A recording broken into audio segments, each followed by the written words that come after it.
Alright, UFC 281, Alex Pereira against Israel Adesanya, the main event and title fight. Now here is my prediction. Let's start with Alex. So Alex had 3 fights in the UFC, but obviously he comes from an extensive experience in the kickboxing world, and he did pretty well in the UFC, everything considered, scoring KOs and as well one decision victory against Bruno Silva. Pereira was quite easy to take down. We've seen this in his debut against Michailidis and as well in the Silva fight.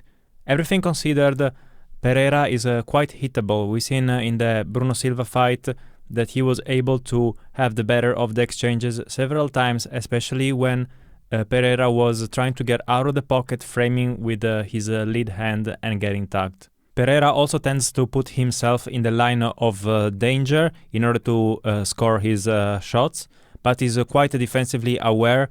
Even in the Sean Strickland fight, you can see that as soon as he lands his KO hook, he leans back straight away, anticipating a counter, which shows very good fight IQ, obviously. Alex Pereira doesn't have any 5-round experience in MMA, so you have to wonder if he's gonna fade as the fight goes on, because there is wrestling involved and a lot of the grueling exchanges. And as well, he cuts quite a bit of weight to make the weight for the division, basically. He's quite a big guy.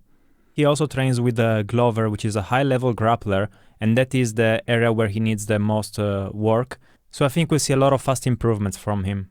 In the Bruno Silva fight, we've seen that Alex Pereira sometimes overswings his left hook, exposing his back, basically ending up very much sideways. And as well, sometimes he exits the pocket, framing with his lead hand and standing very sideways, exposing his back. That would be a great moment for Izzy to grapple aggressively, as he's in no position to sprawl or defend. In the Bruno Silva fight, Pereira almost got a head kicked, trying a jab to the body, leaning towards the power side of Silva, and he recognized the ducking and just threw the head kick, and he almost connected. Against someone like Izzy that doesn't telegraph his kicks, he should really think about not taking these kind of risks just for small jabs. In the Silva fight, we've seen Pereira hitting him with everything, especially towards the end of the fight, and he was obviously hurt, but everybody mentioned the one-punch KO of Pereira, and he did not have the same power, let's say, as in the Sean Strickland fight, where he just lands one punch and the guy basically goes out. And I think that's because the wrestling exchanges tired his arms out a little bit in the Silva fight, and you can see that kind of power fading. He had to put on a lot of combinations, land a lot of clean shots to get the opponent hurt. So when fighting someone like Izzy that tends to drag the fight and always go to a decision, you have to keep this in mind. Now let's talk about Israel Adesanya. Adesanya is more experienced in MMA. He has a 5 rounds cardio, and he proved it many times. He's been in big fights under a lot of pressure, and he switches stances a lot, he feints more. He's also harder to hit and more elusive, and he negates the height and reach advantage that Pereira is so used to. Izzy also will have the grappling advantage. After the Jan Blachowicz fight, you can imagine that he spent a lot of time perfecting his grappling, because he got exposed to the world that he had that hole in his game. So obviously you want to be prepared for the next time.